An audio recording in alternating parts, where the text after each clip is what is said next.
Probability homework help.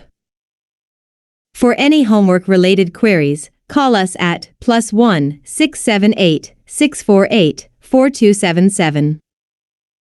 You can mail us at info@statisticshomeworkhelper.com or reach us at https://www.statisticshomeworkhelper.com. Using probability to check the possibility of an event happening. Here, we use probability to see the connection between sleep and stroke. Also, we will use probability to see the connection between two types of cancers. Problem 1. A number of studies have been conducted to investigate the association between sleep duration and risk of stroke in middle-aged and older adults. One such study was conducted in a sample of 31,000 participants with an average age of 62 years. Information on sociodemographic characteristics and sleep duration was obtained by a self-administered questionnaire. The study took place over 6 years, during which 1,557 cases of stroke were documented. The risk of stroke was higher in participants who reported sleeping at least 9 hours per night, in comparison to the group who reported sleeping 7 to 8 hours per night. The relative risk was 1.23. A news article reporting the results stated, "Sleeping a lot may increase the risk for stroke." A new study has found that compared with sleeping 7 to 8 hours a night, sleeping 9 or more hours increased the relative risk for stroke by 23%. Maintaining appropriate sleep duration might hold great promise as primary prevention of stroke. statisticshomeworkhelper.com. Write a short response to the newspaper editor explaining clearly why the article is potentially misleading. Be sure to use language accessible to a general audience without a statistics background. Limit your answer to at most 6 sentences. B. Suppose that you have purchased a 40-piece box of saltwater taffy. Taffy is a type of soft, chewy candy that became popular in the United States in the 1800s. The box is advertised as containing a random assortment of 8 flavors. Calculate the probability that at least one flavor is missing from the box. If using an algebraic approach, explain your reasoning and any necessary assumptions. If using a simulation approach, be sure to clearly comment any code and describe your logic. C. Accurately distinguishing lung cancer from benign lung disease remains challenging, even with the use of imaging scans. Computed tomography, CT, scans are known to have high sensitivity but poor specificity for lung cancer diagnosis. Tumor markers, molecules produced by a tumor associated with a cancer or by the body in response to a cancer, may be useful for clinical diagnosis. Consider 2 tumor markers for lung cancer, CYFRA21-1 and CEA, which tend to be elevated in patients with lung cancer relative to those with benign lung disease. A study was conducted on patients with known lung cancer status to assess how these tumor markers could be used for clinical diagnosis. statisticshomeworkhelper.com.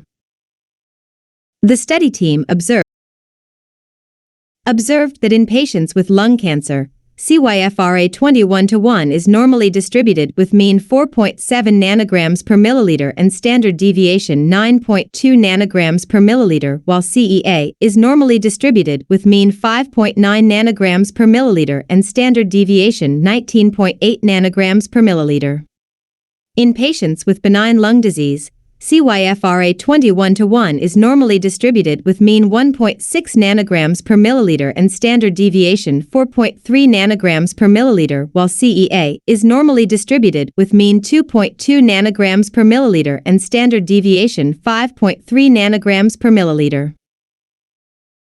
Use the data from this study to answer the following questions. I. Compute the sensitivity and specificity of a diagnosis test based on classifying patients with CYFRA21-1 level greater than 3.3 nanograms per milliliter as having lung cancer. 2. Compute the sensitivity and specificity of a diagnosis test based on classifying patients with CEA level greater than 5.0 nanograms per milliliter as having lung cancer. 3. Explain the reasoning behind why a diagnostic test with low sensitivity may not be recommended for use in the general population but appropriate for use in high-risk groups, such as patients presenting with several risk factors or symptoms strongly predictive of lung cancer. Use language accessible to someone who has not taken a statistics course. Limit your answer to no more than 6 sentences. statisticshomeworkhelper.com. 4. Suppose a high-risk patient is tested for elevated CYFRA 21:1 level and found to have CYFRA 21:1 level below the cutoff in Part 1. Explain whether it seems reasonable to rule out lung cancer for this patient based on this test result and the test features computed in Part 1. Limit your answer to no more than 6 sentences, referencing numerical results as necessary. The study team is interested in whether a diagnostic test based on both CYFRA 21:1 and CEA is an improvement over tests based solely on one of the markers. Suppose that a patient is classified as having lung cancer if at least one of the markers is above the cutoffs used in Parts 1 and 2, i.e., a patient tests positive for lung cancer if CYFRA 21:1 level is greater than 3.3 nanograms per milliliter, CEA level is greater than 5.0 nanograms per milliliter, or both are elevated. V. Compute the sensitivity and specificity of this diagnostic test. State any assumptions necessary to make the calculation and comment on whether those assumptions seem reasonable. 6. Does the diagnostic test based on both markers represent an improvement over the tests in Parts 1 and 2? For use in high-risk patients? Explain your answer, referencing numerical results to support your reasoning. statisticshomeworkhelper.com. Solution. A. Dear Sir or Madam, with reference to your article about risks of longer sleeping hours to have a heart stroke, I am writing to clarify few points that I do not agree with. As a statistics graduate, I would like to point out that concept of relative risk is more complicated to express it as an increase in percentage. One would prefer to express relative risk in terms, risks of people with longer sleeping hours are more by factor 1.23 higher than those of with shorter hours. The other issue why the conclusion could be misleading is the fact it is self-administered questionnaire. That means could be measurement error or the sample given older age of the sample could be not representative. For example, if people in the category longer sleeping hours are older than those with shorter sleeping hours, then conclusion is completely wrong. In that respect, I would like to suggest to take extra care when trying interpret non-scientific or reviewed studies. We need to find probability that in the 40-piece box at least one of the 8 flavors not included. We calculate first the probability that the first flavor is missing. This is to say that the probability that each piece does not contain the first flavor. statisticshomeworkhelper.com. The probability intersection of 40 independent events is the product of the following event. Any sample does not contain the first flavor, which is given by and hence the above probability is the product of all these events. Next we calculate this probability for other 7 flavors. I. Computing sensitivity and specificity with cut point of 3.3 nanograms per milliliter as having lung cancer. We generate data from a large sample with equal number of lung cancer patients.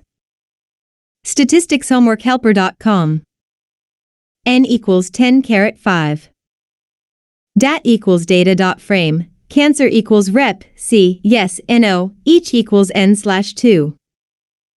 Dat $cancer equals yes, CYFRA, equals norm, n/2, mean equals 4.7, SD equals 9.2, dat $cancer equals no, CYFRA, equals norm, n/2, mean equals 1.6, SD equals 4.3, dat $cancer equals yes, CEA, equals norm, n/2, mean equals 5.9, SD equals 19.8, dat $cancer equals no, CEA, equals norm, n/2, mean equals 2.2, SD equals 5.3. Dat $CYFRA_pred equals Eiffels, dat $cifra equals